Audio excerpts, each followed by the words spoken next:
everybody, and welcome back to Jake's RC Stuff after about a month's hiatus of actual videos in the workshop. And today we're back with a Flying Giants extra, the original version. Obviously the V2 now that's red and white. So what we're going to do is we're going to need to look at replacing the motor. I've had it apart, make sure everything's tight. It's still the same, and there is a bit of play in it. We'll take the motor fully off now. I was scared of undoing stuff that was into plastic, and a lot of this is into plastic. But take all that off. I have got a new spinner, because this spinner, again, because it sort of taps into plastic, it was loose, that's why it's not on. So I've got a new spinner. We've got a close as I can motor, so that is a 4250 600 kV. This is a 4248 650 kV. We'll see how it is when it's on to see about the fit here. If needed, it's a few washers. It's not too bad to get extra couple of mil distance to make it up to the 50, which I believe is that way. So we'll see. It is slightly more kV, but it is a 60 amp speed controller. Plenty of air getting to it. I will run a thrust test or a test just in case. So yes, it's the Prop Drive V2. Also bought one of these at the same time. Hobby King again, first Hobby King in a while. One of these boom, anti-bang, whatever they're called. Boom stopper, there we are.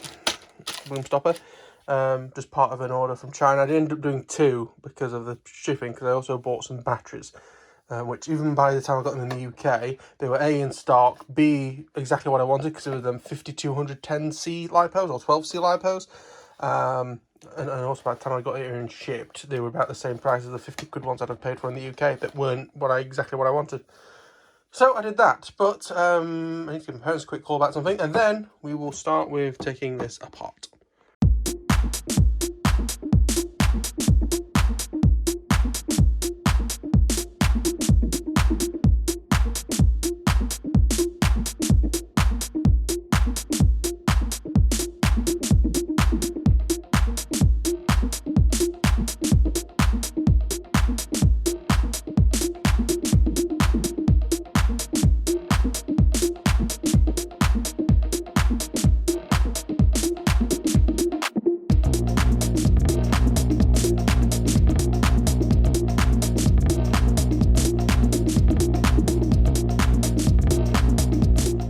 Okay, so that's the old motor removed. I'm going to put all the accessories on the new motor, and we can see how tall it is compared to this, because that looks like quite a big prop adapter. It looks a lot bigger than the one we've got, so fingers crossed you don't have to do any spacers, which will be a massive pain in the arse. So we shall see what we can do back very shortly.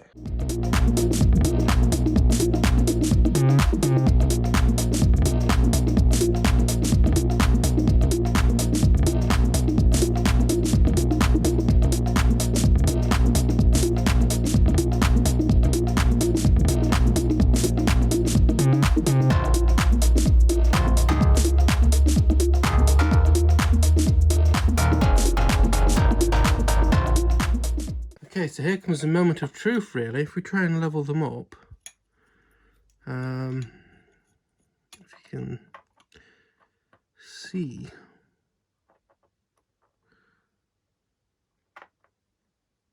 we may be actually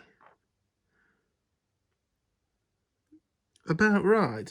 I think the best thing to do is going to be, let's get, well, these holes are at least looking about right, which is good. What I'll do is get the motor mounted and try the cowl on. I think it's going to be the easiest way of trying to sort that out, because it's that close. One thing I have done on this model previously is I swapped all, I think it had plus head screws with Allen bolts. They're all slightly the wrong length, but they're not going to really be hit by anything.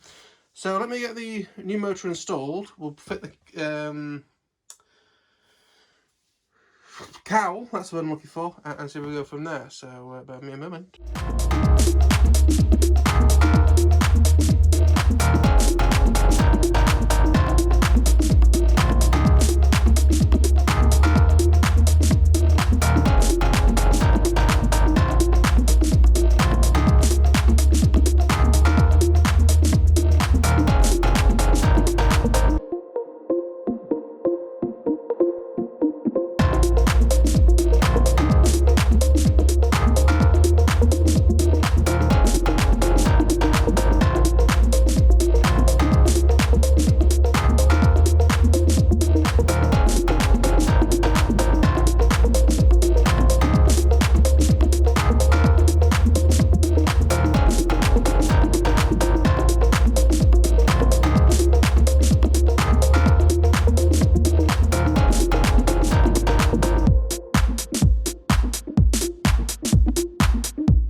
Okay, so it is fitting all right.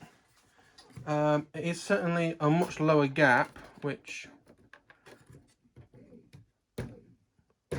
has me maybe slightly worried, but obviously the main worry, if you can't tell, is the fact that with this spinner on, this shaft isn't long enough, which is a small nightmare, because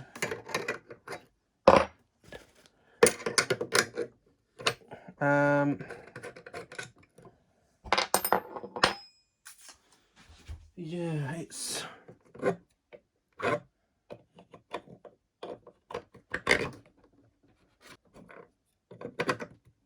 shame because I like that propeller, but I think no nut is basically going to fit on that properly. So this is going to call for a hunt through our boxes to see what we can find, because I don't really want to go to that because the hole is so big. If I like straighten this up, it looks a bit daft. We'll see what we can do. I'll go and hunt in some boxes. This is meant to be a nice easy fix to get me back into stuff, and it's turned into a bit of a nightmare. Great. Okay, so unfortunately I do not have any prop nuts that are as long as that. So what I've done is I've actually ordered a carbon fibre effect spinner. It's about tenner plus 3 or 4 quid postage. Got it from Make It Build, actually, they were the cheapest. So that's going to come, and because it's one of the Irvine metal back plates, they are about half as thick as that. And they might even come with their own sort of longer adapter thing to go on here. I'm not sure, we'll see. We'll see how it goes, but that's our best bet. This is 65mm across the back, but it does taper immediately. There's is 63, but a mil off either side you're barely going to see. And while they did have blue, it wasn't either of the two blues that are on the plane. It was like in the middle. To be fair, it was more this blue than anything. But I've got carbon fibre effect because then it's just separate from everything. You know, a black would maybe look a bit weird. So carbon effect. There we are. So that's on its way with Royal Mail at some point. But I can put most of it back together. All we need to do is take the prop off and puff about with that.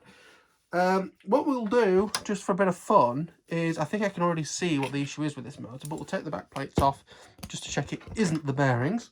Christ almighty, we need to do something a bit more heavy duty, he said. Where are all the big screwdrivers gone? Oh, they're down here, I remember now. Crikey, you can tell it's been a while since I've been here. So try and crack these off. At least you can tell they've been Loctited, Jesus. Or at least put in with plenty of force. Although, did I maybe put these in last time? I can't remember. If so, I did a good job of it, so we know it's definitely not that.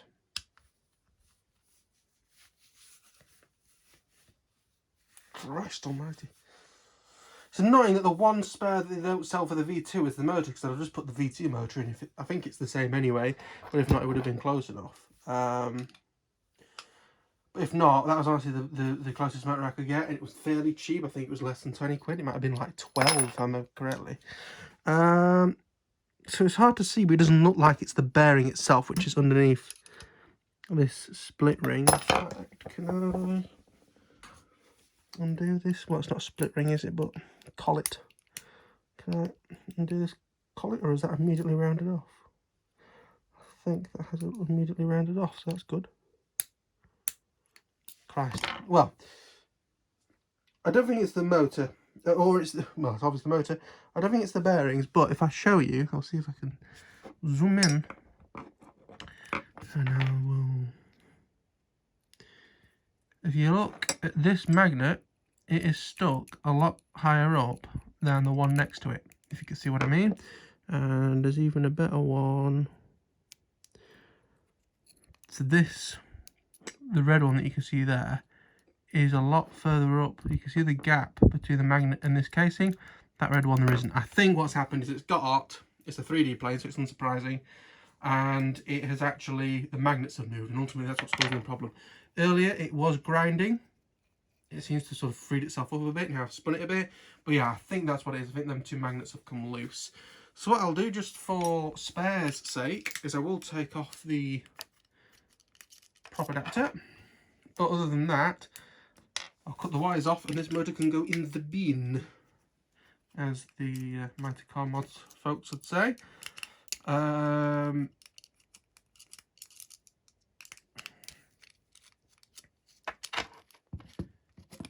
we are. Screws, possibly a useful adapter. Let me grab some side cutters. There we are. That's that off. And that motor. Because it's rounded off, I can't even really take it apart to get the magnets out. The magnets that come out of motors are actually quite useful if you can get them out. But I'm not going to bother that one. I'll put the prop adapter back on the motor that's in there. Put all these spares back in the box I've got that carries spares. I'll put it all back together for now, as such. And then, yeah, we'll just have to wait for them parts to come in. So thank you for watching. Again, this was meant to be a video to get me back into doing stuff, and I guess it sort of has, but also hasn't. There'll be a bit of fun editing this though. So thank you for watching. I'll see you all in the next one. Bye bye. Like, comment, subscribe and stuff. You were zoomed in. Like, comment and subscribe and stuff. Bye bye.